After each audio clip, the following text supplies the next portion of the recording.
A high-energy brand of football has revitalized the Cache Valley, and the Aggies are primed for a repeat performance in Blake Anderson's second season. Hi everybody, I'm Jesse Kurtz in the Mountain West Network studio, here with what you need to know as we count down to kickoff with the Utah State Aggies. Utah State is coming off the program's first Mountain West championship and a school record 11-win season.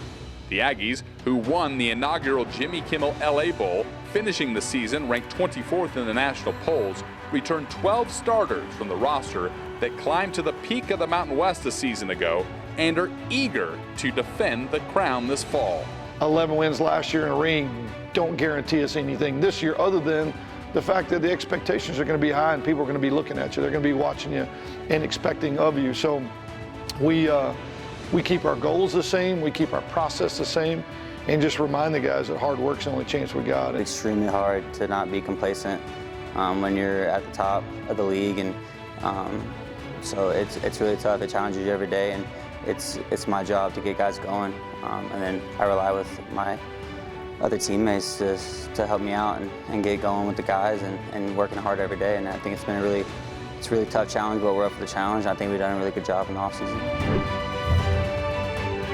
Logan Bonner is back under center for the Aggies after setting 5 school records a season ago, including 3,628 passing yards.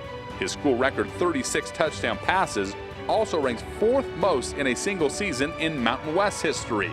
The Aggie senior, who is entering his 6th season of college football, believes this offense can achieve high marks once again in 2022. I think I've just gone back to the basics. I looked at all the stuff I did wrong last year and try to improve on that in the offseason, and just more film study and knowing the offense, second year in the offense. I think everybody's improving, and I think we're way steps ahead of what we were last year. And then I think just day by day, just trying to get better at my craft and try to be 1% better every day. I think there's always room for improvement, and what I've seen from him in the meeting room and out on the field with the guys, there's a presence about him that you just didn't see when we started the season a year ago.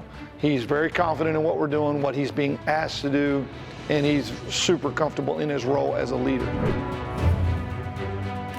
Utah State's defense made 114 tackles for loss a season ago, which was tied for the second most in the nation and one shy of the program record.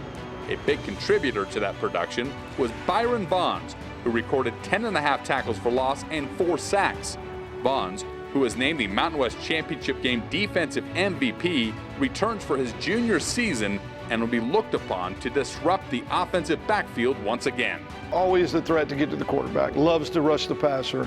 The thing about Byron that you don't see is that he is that guy every single day. His energy level in terms of work ethic, day-to-day, is off the charts, and he elevates everybody else around him. Someone that really makes an impact on our defense.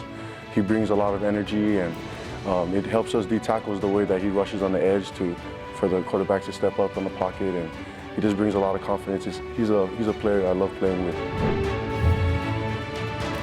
Utah State opens up the season with 3 non-conference games, including a trip to Tuscaloosa to battle national power Alabama. Conference play kicks off with a visit from UNLV on September 24th and concludes with one of the best rivalry games in the Mountain West, when the Aggies travel to Boise State to battle the Broncos. Boise State was one of just 3 teams to beat Utah State a year ago, and the Aggies are looking forward to the late season rematch in November. They're a really good program. They've really been on top for a long time, and I think they do a really good job of developing players and being successful. So I think it's really huge for us. Yeah, we definitely have to show up. We did not play our best last year, and I think we're really excited about the opportunity, and hopefully that game means something. You can feel that energy, then you go out and play, and you don't play your best against Boise in a really critical game. It sticks with you all year. So we finish up the season at their place. We got a lot of games between now and then, but there'll be no doubt that myself, the staff, people that have really not been in that rivalry game before, that's one that we definitely want to show people we can compete at that level. So there's so much to be excited about for Utah State this upcoming season. Obviously, we know about the stars, but let's talk about the coaching staff.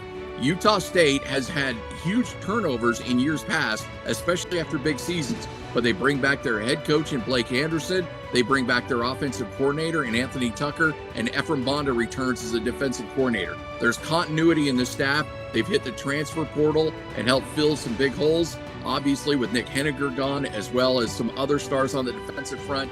Utah State should have another tremendous season this year, just based on the continuity in the coaching staff. The returning players having another year in the same system should be a big year in Logan. Utah State opens up the 2022 season at home against UConn on Saturday, August 27th. From the Mountain West Network studio, I'm Jesse Kurtz.